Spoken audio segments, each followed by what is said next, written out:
이스라엘 백성들은 하나님께서 허락하신 성막을 지어 하나님께 봉헌하였습니다. 그리고 그 성막과 성소에서 섬길 일꾼들을 임직시켰습니다. 그리고 두 번째 유월절을 지켰습니다. 이러한 과정들을 통하여서 이들은 하나님 나라 백성의 정체성을 세워 나갔던 것이죠. 그런데 이 모든 일들은 지금 광야 한복판에서 이루어지고 있습니다. 이 당시에 이 광야라는 땅은 죽음의 땅으로 인식되었기 때문에 사실상 이 백성들이 광야에서 얼른 벗어나야 했던 것인데, 그런데 이 광야를 이스라엘 백성들이 스스로 지나간다라는 것은 사실상 불가능하였던 것입니다. 따라서 오늘 본문에서는 하나님께서 이 백성들을 어떻게 인도하시고 보호하시게 되는지 그 말씀들이 기록되고 있습니다. 본문 15절 말씀을 다시 한번 보게 되면, 성막을 세운 날에 구름이 성막 곧 증거의 성막을 덮었고 저녁이 되면 성막 위에 불 모양 같은 것이 나타나서 아침까지 이르렀으되 라고 기록되어지고 있습니다. 이 성막을 세운 날에 구름이 성막을 덮게 됩니다.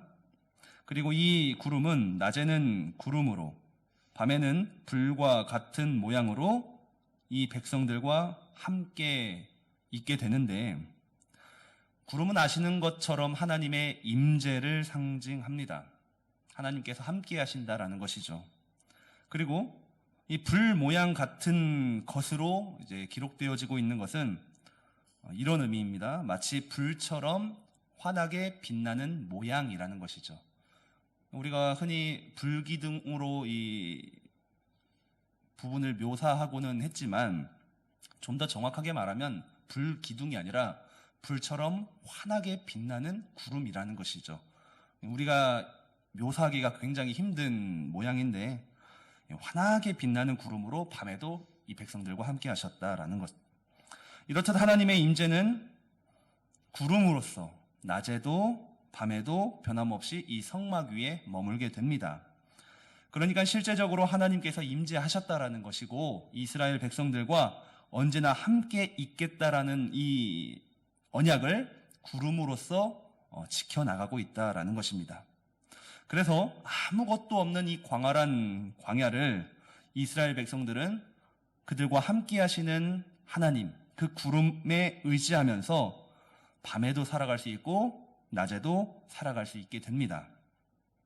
이렇듯 구름으로 함께 하시는 하나님께서는 이스라엘이 갈 길을 인도하시게 되는데, 17절부터 22절까지의 말씀을 보게 되면 이스라엘 백성들은 성막 위에 떠오르는 구름을 보면서 광야길을 지나갔음을 알 수 있습니다.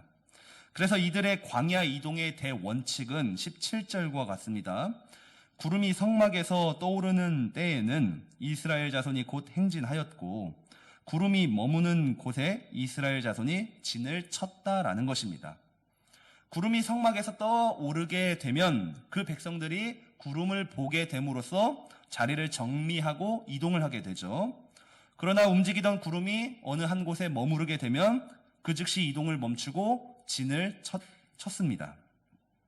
그렇게 이스라엘 백성들은 철저하게 구름의 이동 여부에 따라서 이동하거나 진을 쳤다라는 것인데, 그러면서 본문은 이들이 여호와의 명령을 따라서 움직였고 멈추었음을 본문 18절, 19절, 20절에서 거듭 반복하여 기록하고 있습니다. 여호와의 명령을 따라서 움직였다라는 것이죠. 이 여호와의 명령을 따라서라고 번역된 구절을 직역하면 여호와의 입을 따라서라는 거예요. 그러니까 이스라엘 백성들이 구름을 보았지만 실질적으로 여호와의 입, 그러니까 여호와 하나님의 말씀과 그 지시에 따라서 이 광야에서 움직이거나 멈춰서 진을 쳤다라는 것이죠. 그렇다면 우리가 한번 이 상황을 생각해 볼 필요가 있습니다. 이 백성들이 구름을 보면서 여호와의 말씀과 그 지시에 따라서 움직이는데, 어느 날에는 멈춰서 진을 친 바로 다음 날 움직일 때도 있었습니다. 또 어느 날에는 아무런 말씀도 없이 기약도 없이 한 곳에 열흘, 한 달, 1년 머물러야 할 때도 있었다라는 것입니다. 무슨 말이냐? 불확실하다라는 거예요. 우리가 이곳에 며칠을 장박할 것인지, 그리고 또 언제 정리를 해서 떠나야 할지, 이러한 상황이 사실상 정해지지 않았다라는 것이죠. 그러니까 이스라엘 백성들 입장에서는 이 광야에서 불확실한 삶을 살아야 했어요.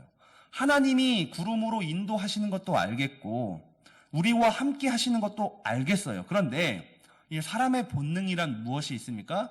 이 미래에 대한 불확실함, 불안해한다라는 것이죠. 앞으로 우리가 어떻게 될지 예측을 하고 때로는 계산을 하고 준비를 하고 싶어하는 욕구가 있는데, 지금 이스라엘 백성들은 이러한 점에서 이 불확실한 상황 속에서 철저하게 하나님을 바라보고 의지하는 그런 훈련을 받고 있다는 것이죠. 하나님은 그렇게 훈련을 하고 있어요. 불확실함을 확실한 미래로 계산하면서 움직이는 것이 아니라 때마다 시마다 그 순간순간마다 하나님이 일하시고 인도하시는 것을 철저하게 순종하는 삶을 지금 하나님이 요구하고 있다는 것이죠. 그렇게 하나님께서는 이스라엘 백성들을 훈련하고 있다라고 정리를 할 수 있습니다. 철저하게 구름을 바라봄으로써 하나님이 함께 하심을 체험하고 경험하는 것이 이스라엘 백성들에게는 가장 중요했던 것입니다. 여기에는 이 백성들의 어떠한 계산이나 판단이 들어가서는 안 되었던 것이죠. 이제 그러면서 하나님께서는 이 백성들에게 한 가지 더 요구하시는 내용이 있습니다. 본문 23절 말씀을 보면 곧 그들이 여호와의 명령을 따라 진을 치며 여호와의 명령을 따라 행진하고 또 모세를 통하여 이르신 여호와의 명령을 따라 여호와의 직임을 지켰더라라는 것입니다. 지금 이 광야에서 백성들이 구름을 바라보면서 움직이는 것은 사실 그렇게 어렵지는 않습니다. 떠오르면 움직이면 되는 거고 멈추면 그들도 멈춰서 진을 치면 되는 거예요. 그러면 중요한 게 뭐냐? 이동하는 것이 아니라 구름이 머물 때에 멈추고 진을 쳤을 때 이 이스라엘 백성들이 무엇을 하는가? 이것이 중요한 포인트라는 것이죠. 23절 하반절은 모세를 통하여 이르신 여호와의 명령을 따라 여호와의 직임을 지켜야 했던 것이다 라는 거예요. 그러니까 진을 쳐서 이들이 광야에서 머물면서 살아갈 때에는 성막을 관리하고 또한 성막 중심의 삶을 살아야 했고, 더불어 그곳에서 하나님 나라의 백성다운 삶을 그곳에서 살아내야만 했던 것입니다.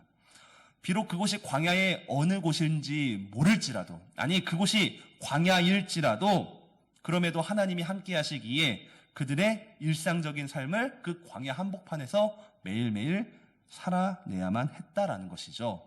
사랑하는 성도 여러분, 따라서 이 부분을 통해서 우리가 얻을 수 있는 결론은 우리는 어디에서 무엇을 하든지 언제나 하나님 중심으로 하나님 나라의 백성다운 삶을 살아내야 한다는 것입니다. 인생의 아주 중요한 선택, 인생의 아주 중요한 갈림길이 있을 때에만 하나님의 인도하심을 구하는 것이 아니라는 거예요. 인생의 아주 큰 변곡점이 찾아올 때만 하나님의 특별한 표적을 요구하는 것이 중요한 것이 아니라 우리의 매일매일의 삶 속에서 하나님의 인도하심에 순종하는 인생을 살아야 한다는 것이 여호와의 직임을 지키는 삶이라는 것이죠.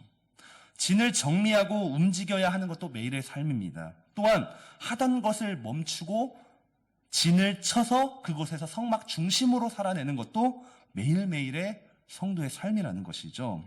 그것을 하나님의 기준으로 삼아서 살아가는 것이 우리가 얻어야 할 결론인데, 그러면 이제 마지막으로 한 가지 궁금한 점이 남았습니다. 지금 이 당시에는 하나님께서 구름이라는 아주 특별한 방법을 통해서, 가시적인 방법을 통해서 이 백성들을 인도하고 있습니다. 그렇다면 지금 우리가 살아가는 이 시대에는 과연 이 가시적인 하나님의 가르침, 가시적인 하나님의 표적이 보이지가 않는데, 그러면 우리가 어떠한 표적을 구하며 순종하며 살아갈 수 있겠는가라고 생각해 보면 크게 네 가지를 생각해 볼 수 있겠죠. 우리에게 눈으로 볼 수 있는 구름과 같은 가시적인 표적은 없지만 첫 번째 하나님의 말씀인 복음이 주어졌습니다. 복음, 십자가의 길이야말로 우리가 순종하며 따라가야 할 분명한 길이죠. 근데 또 성령 하나님께서는 우리 마음 가운데 내주하시면서 선한 양심으로 또한 우리의 삶을 인도하기도 하죠. 복음, 선한 양심. 그리고 세 번째로는 흥망성쇠를 반복한 교회의 역사가 우리의 삶을 실제적으로 인도할 수 있다는 거예요. 우리는 역사를 공부하고 바라봄으로써 내가 그리고 우리가 나아가야 할 길을 찾게 됩니다. 그리고 마지막으로 하나님께서 붙여주신 신앙의 동역자의 조언과 교제가 또한 하나님의 인도함을 받을 수 있는 또 다른 표적이라고 할 수 있다는 것이죠. 복음과 선한 양심과 교회의 역사와 믿음의 동역자가 어쩌면 이 시대에 우리에게 주어진 가시적인 표징이라고 할 수 있으며 우리는 그러한 것들을 통해서 결국 하나님께 순종하는 법을 배우고 이 광야에서도 매일매일 하나님을 주목하는 삶을 살아낼 수 있다라는 것입니다. 따라서 오늘 아침 우리의 모든 시선이 우리에게 은혜를 주신 그러한 하나님을 바라보기를 소망합니다. 그래서 하루하루 우리의 삶이 비록 험난한 광야와 같은 인생, 폭풍우와 같은 인생일지라도 우리의 연약함을 덮어주시는 하나님의 인도하심과 그 능력을 경험하기를 소망하시면서 오늘도 복된 하루가 되기를 예수님 이름으로 간절히 축복합니다. 아멘.